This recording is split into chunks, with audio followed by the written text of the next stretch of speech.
10 indications que vos cicatrices sont votre super pouvoir, guérisseur blessé. Vos expériences pourraient-elles être le secret pour réaliser votre plein potentiel en tant que guérisseur dans votre communauté? La résilience, incarnée.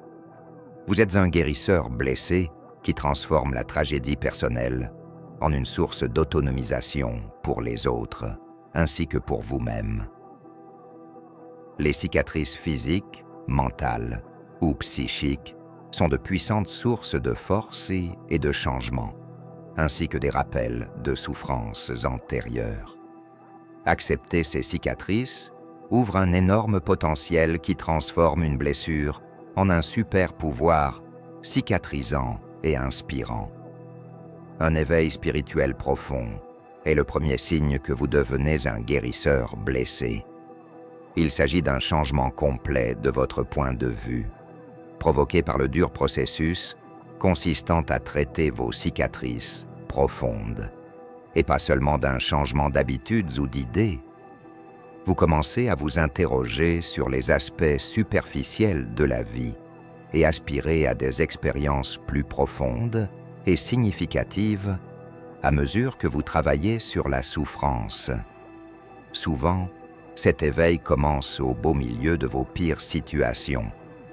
Les couches superficielles de la vie disparaissent dans les profondeurs du chagrin, révélant un désir pur et inaltéré de connexion spirituelle. Peut-être que la spiritualité semblait lointaine ou sans importance auparavant, mais lorsque vous essayez de donner un sens à votre douleur, vous vous sentez réconforté par la possibilité qu'il y ait un plan ou un objectif plus vaste au travail. Il s'agit davantage de créer un profond sentiment de connexion avec la nature, le cosmos ou l'humanité dans son ensemble, que d'adopter nécessairement certaines idées religieuses. Imaginez, par exemple, l'instant où vous comprenez que votre propre souffrance, qu'elle soit due à un échec, une trahison ou une perte, vous a rendu beaucoup plus sensible à la souffrance des autres. Vous devenez soudainement plus sympathique et conscient des subtilités du bonheur et du chagrin des autres autour de vous. Pas par hasard. Ce qui vous oblige à voir au-delà de votre propre expérience et à vous sentir partie intégrante d'une vie plus grande et plus imbriquée, c'est l'éveil d'une sensibilité spirituelle. La clé de voûte de votre chemin, en tant que guérisseur blessé, est cette illumination spirituelle. Il transforme vos blessures en instruments compatissants et perspicaces qui vous aident à guérir non seulement vous-même, mais aussi les autres. Accepter ce nouveau point de vue spirituel ouvre un pouvoir de guérison qui va au-delà du monde matériel, affectant les âmes des autres autour de vous et réparant les blessures du monde avec des brins de compassion et de connaissances nouvellement découvertes. La deuxième indication que vous devenez un guérisseur blessé est l'alchimie de l'humour, un instrument puissant, qui peut être utilisé comme stratégie d'adaptation, ainsi que comme moyen profond de communiquer avec les gens. Ce n'est pas facile de rire. C'est un humour forgé au plus profond des difficultés, poli par la résilience et aiguisé par la souffrance. Funny apparaît comme une lueur d'espoir dans la fournaise de vos problèmes, où l'obscurité règne souvent. Si vous pouvez trouver une lueur de bonheur, ou de légèreté même à l'ombre de la souffrance, c'est un hommage à votre esprit inébranlable et non seulement allège votre fardeau, mais éclaire également le chemin pour les autres. Ici, l'humour transcende le simple divertissement. Cela change pour devenir une sorte de guérison douce mais puissante. Pensez à la façon dont, dans une période vraiment difficile, peut-être lorsque vous faisiez face à une perte ou à un défi presque insurmontable, un moment d'humour soudain vous a procuré un sentiment de soulagement. Il s'agissait peut-être d'un commentaire léger pour désamorcer une situation grave, ou d'une plaisanterie privée racontée à un ami dans le besoin. La gravité de vos problèmes n'est pas atténuée par ces moments humoristiques. Ils offrent plutôt une petite pause, l'occasion de reprendre son souffle et de rassembler son énergie. Vous construisez un pont avec des personnes qui vivent des choses similaires, en étant capables d'apporter de l'humour dans des circonstances difficiles. Cela vous rend plus accessible et plus accessible en vous humanisant. Ceux qui peuvent trouver une lueur de bonheur, même dans le noir, et rire face aux difficultés, attirent les gens, puisqu'elles rassurent les autres sur le fait qu'ils ne sont pas seuls dans leur douleur. Cette relation est essentielle à votre travail de guérisseur. La troisième indication que vous devenez un guérisseur blessé est l'éveil de votre sens de l'orientation et du but, une vision profonde qui vient souvent descendre de vos plus grands défis. Cela va au-delà de la simple assignation des causes des souffrances que vous avez endurées. L'objectif est de trouver un chemin déterminé qui transforme votre douleur en une source de force et de direction pour vous-même et pour les autres. Repensez au moment où vous avez compris que les choses mêmes qui semblaient en mettre en danger votre stabilité faisaient en réalité de vous la personne que vous étiez censé être. Cette prise de conscience que vos pires expériences n'étaient pas seulement des barrages routiers, mais aussi des aides à la navigation, est un tournant sur votre chemin. C'est à ce moment-là que vous commencez à considérer votre histoire comme une histoire unique, vous menant vers un objectif plus grand, plutôt que comme une chaîne de mauvaises choses. Cette métamorphose est une intégration de la souffrance dans un récit plus vaste de service et d'expiation, et non un déni de celle-ci. Vos décisions, tant personnelles que professionnelles, commencent à refléter cette conscience plus profonde à mesure que vous faites correspondre le travail de votre vie avec les leçons tirées de votre propre souffrance. Votre chemin n'est pas seulement déterminé, mais également efficace, car chaque décision et action est imprégnée d'une intentionnalité basée sur vos expériences. Accepter cette position de guérisseur et de guide en fonction de votre passé de chagrin n'implique pas que la souffrance en valait la peine ou était nécessaire, mais elle n'a pas été vaine. Cela implique que vous avez la capacité de réécrire l'histoire de vos blessures et d'en faire des sources de compassion, de connaissance et de motivation pour les autres. Ce sens du but vous aide à vous identifier comme un guérisseur blessé, où vous utilisez vos blessures pour démontrer ce que vous avez acquis et que vous pouvez maintenant rendre au monde plutôt que ce que vous avez perdu. Fixer des limites avec maîtrise est la quatrième indication que vous entrez dans votre pouvoir de guérisseur blessé. La protection de votre espace n'est qu'un aspect de cette capacité importante. Une autre est de savoir où vous vous arrêtez et où les autres commencent afin que votre processus de guérison ne soit pas interrompu par des perturbations extérieures. Votre propre rétablissement vous a appris que sans limites strictes, votre énergie s'épuise facilement et vos émotions sont facilement influencées par les caprices des autres. Souvent, cette révélation fait suite à des moments où l'on se sent surchargé ou exploité, lorsqu'il devient évident que l'on ne peut pas raisonnablement maintenir sa santé tout en prenant soin des autres. Considérez les limites comme les murs qui entourent votre esprit, un jardin sacré. Les frontières protègent votre monde intérieur des critiques et des exigences extérieures, tout comme les murs éloignent les insectes qui pourraient manger les fleurs. Ils vous permettent de contrôler dans quelles circonstances, qui peut entrer et qui doit rester à l'extérieur. Fixer ces limites nécessite souvent une communication ouverte et le courage de refuser, même lorsque votre instinct vous dit de dire oui. Voici quelques conseils réalisables pour établir et préserver ces limites importantes. Déterminez d'abord quels éléments de vos interactions sont essentiels à votre santé émotionnelle et spirituelle, et quels sont vos éléments non négociables. Une fois établis, exprimez ces limites sans ambiguïté et sans excuse. Fixer des limites est un acte de respect de soi et non d'hostilité.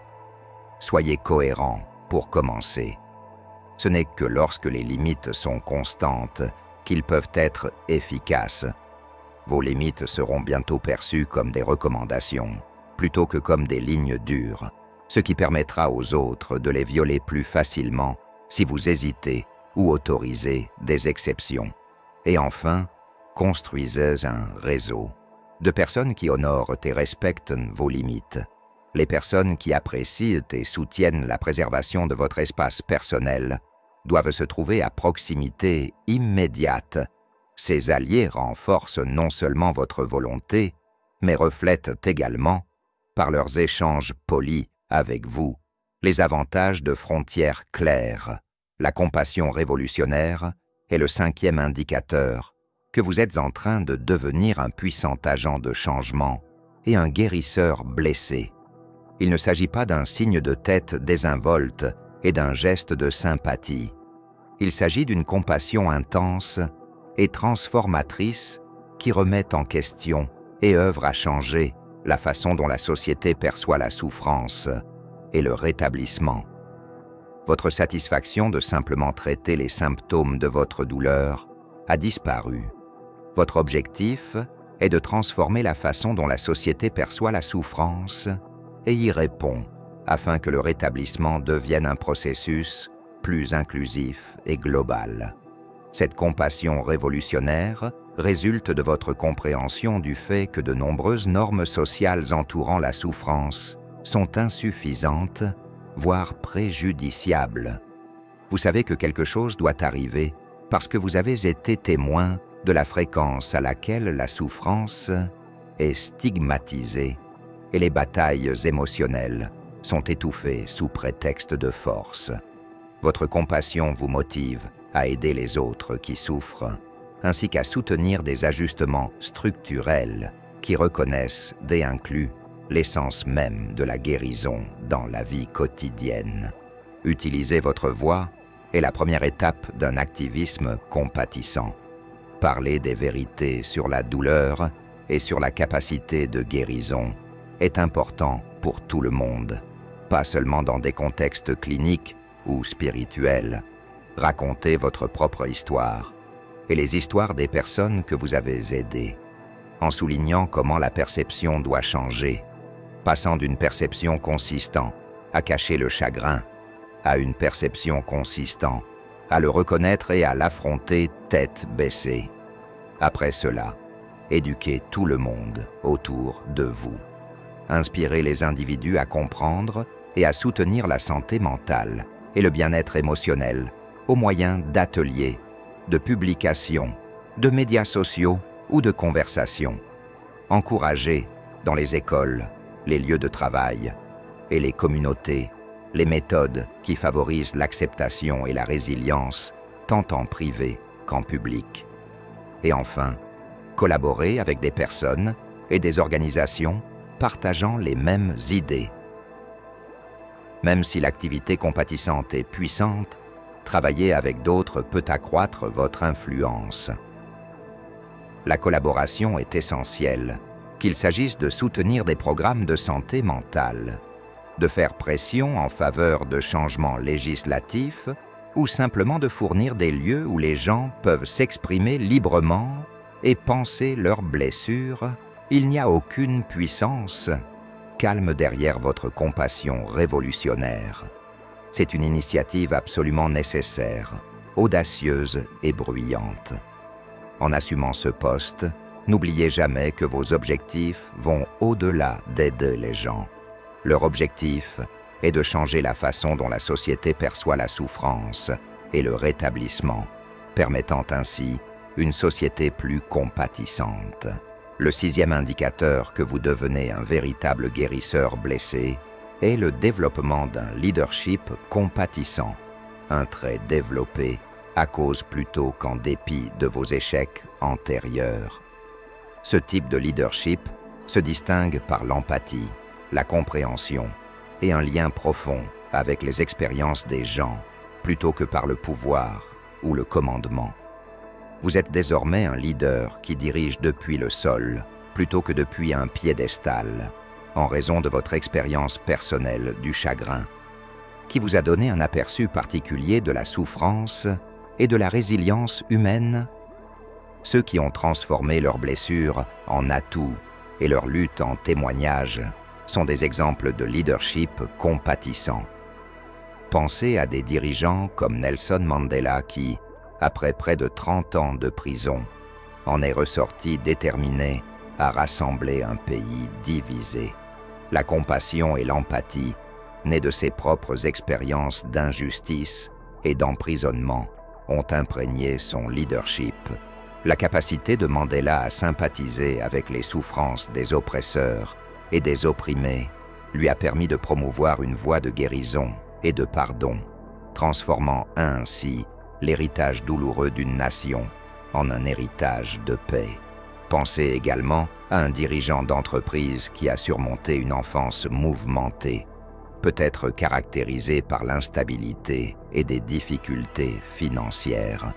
Ces dirigeants mènent souvent des politiques qui favorisent l'équilibre entre vie professionnelle et vie privée et la santé mentale, en faisant preuve d'une grande empathie à l'égard des problèmes de leurs collaborateurs.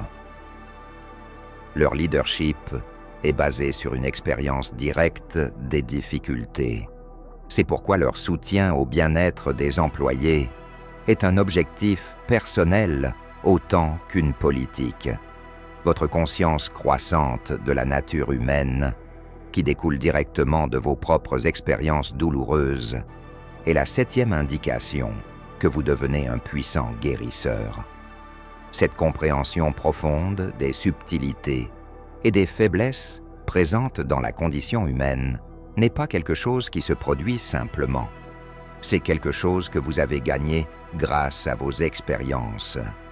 Votre expérience de la souffrance a révélé l'essence de ce que signifie souffrir, supporter et finalement surmonter.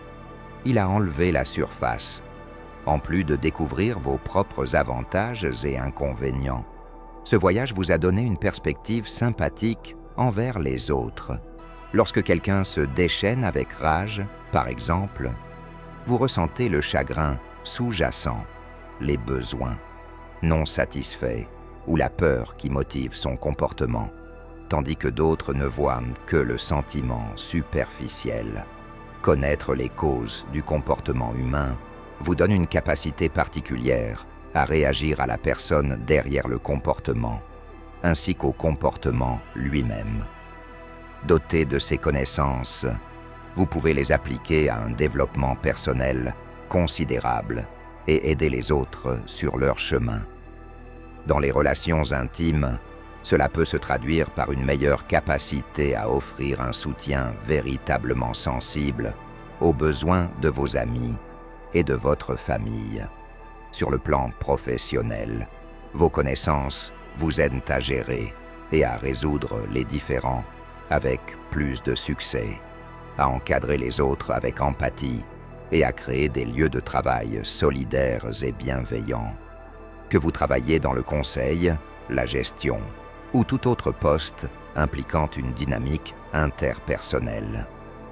La maîtrise du changement, l'accepter non seulement comme une partie inévitable de la vie, mais aussi comme une force cruciale derrière le développement personnel, est la 8e indication que vous entrez dans votre position de guérisseur blessé. Cette maîtrise naît d'une interaction active avec le potentiel transformateur du flux continu de la vie, et non d'une acceptation passive.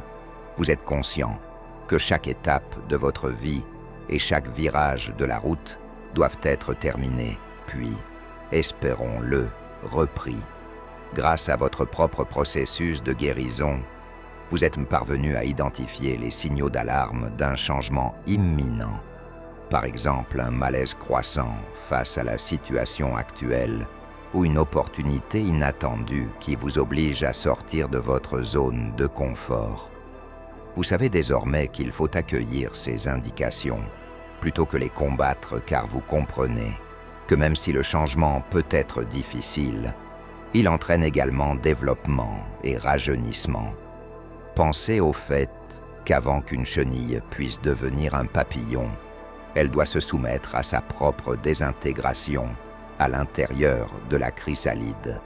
De la même manière, vous avez peut-être eu des moments dans votre vie où tout ce que vous saviez semblait disparaître et vous vous demandez ce qui vous attend ensuite.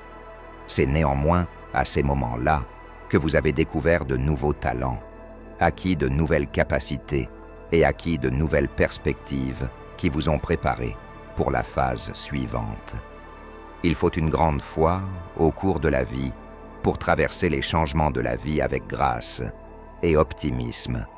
Il s'agit de se rendre compte que chaque fin ouvre la voie à un nouveau départ et que la peur de l'inconnu est souvent le signe que quelque chose d'important est sur le point de se produire.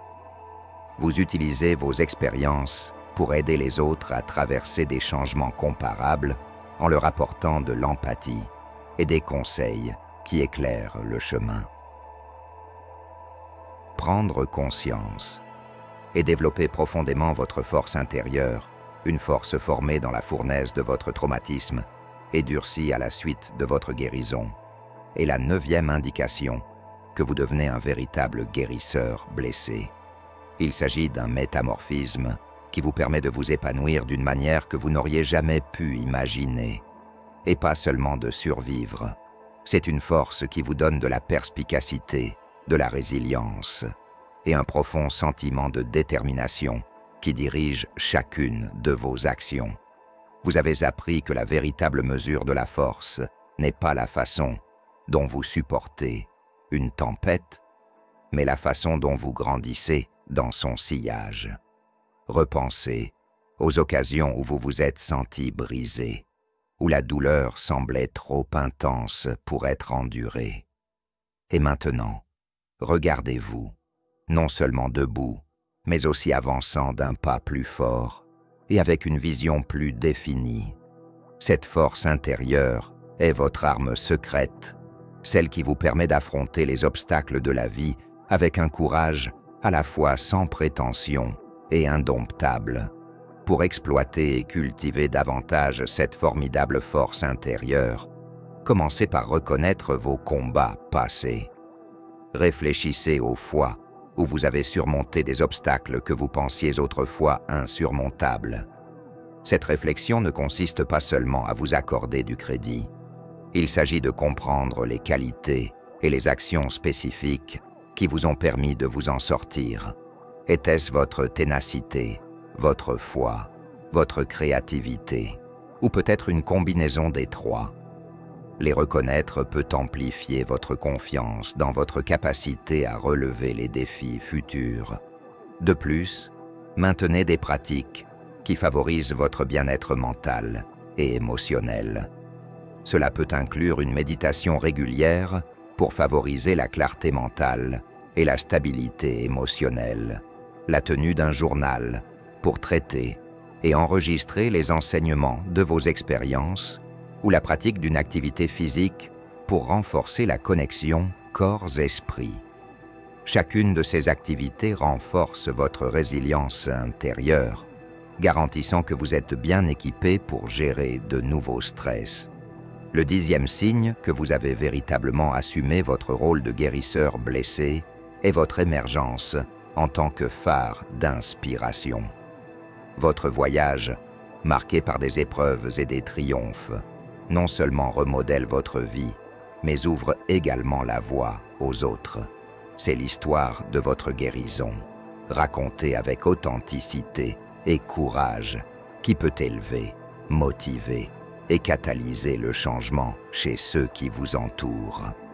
Il ne s'agit pas seulement de partager des histoires de survie, il s'agit également de démontrer le pouvoir profond de la transformation et de la résilience Réfléchissez à la façon dont votre récit peut servir de miroir aux autres, reflétant leur propre potentiel à surmonter l'adversité. Votre ouverture sur vos luttes et vos victoires permet aux autres de voir leurs défis sous un nouveau jour, non pas comme des obstacles insurmontables, mais comme des opportunités de croissance et de découverte de soi. Par exemple, pensez à un leader communautaire qui discute ouvertement de ses combats contre la dépendance et son rétablissement. En partageant leur parcours, non seulement ils déstigmatisent pour la lutte, mais ils inspirent également d'autres personnes engagées dans des batailles similaires à demander de l'aide et à espérer un renouveau. De la même manière, votre histoire peut trouver un écho dans diverses sphères, que ce soit par le biais de prises de parole en public, d'écriture ou simplement d'interactions quotidiennes. Chaque fois que vous choisissez de partager votre voyage, vous invitez les autres à réfléchir sur leur chemin et à trouver du courage dans votre exemple. Il s'agit d'un effet d'entraînement où une histoire en déclenche une autre, tissant collectivement un récit plus vaste d'espoir et de résilience. Alors que nous concluons notre voyage à travers les 10 signes qui transforment les cicatrices en super-pouvoirs, rappelez-vous que chaque marque que vous portez n'est pas simplement un rappel d'une douleur passée, mais un insigne d'honneur, une source de force et de sagesse profonde. Des éveils spirituels provoqués par des blessures profondes à la maîtrise du changement qui remodèle votre existence même. Vos expériences ne vous ont pas seulement guéri, elles vous ont équipé pour guérir les autres. Vous avez vu comment accepter la douleur peut ouvrir la voie à la guérison, comment l'humour sert de pont sur des eaux troubles et comment un but peut naître des cendres du désespoir. Vous avez appris à fixer des limites qui protègent votre énergie, à diriger avec compassion et à offrir des idées qui éclairent la voie à ceux qui sont encore perdus dans le noir. Votre force intérieure est devenue un phare, votre voix un appel à l'action et votre vie un témoignage du pouvoir transformateur de la guérison. Maintenant, je vous invite, vous les guérisseurs blessés, à partager vos histoires. Parlez de vos luttes, non pas comme des histoires de chagrin, mais comme des épopées de survie et de transformation. Laissez les autres voir dans votre récit un miroir de leur potentiel, en les incitant à accepter leurs cicatrices comme des sources de pouvoir inégalées. Votre voyage peut allumer une flamme d'espoir dans des cœurs qui n'ont connu que l'obscurité, une flamme qui peut éclairer le chemin vers la guérison et la plénitude. Ne considérez pas vos blessures comme des signes de faiblesse, mais comme des marques de combat, des preuves de votre résilience et de votre capacité à vaincre. Dans un monde souvent effrayé par la douleur, soyez le guerrier qui montre que les cicatrices ne sont pas seulement la suite des blessures, mais le début de nouvelles forces.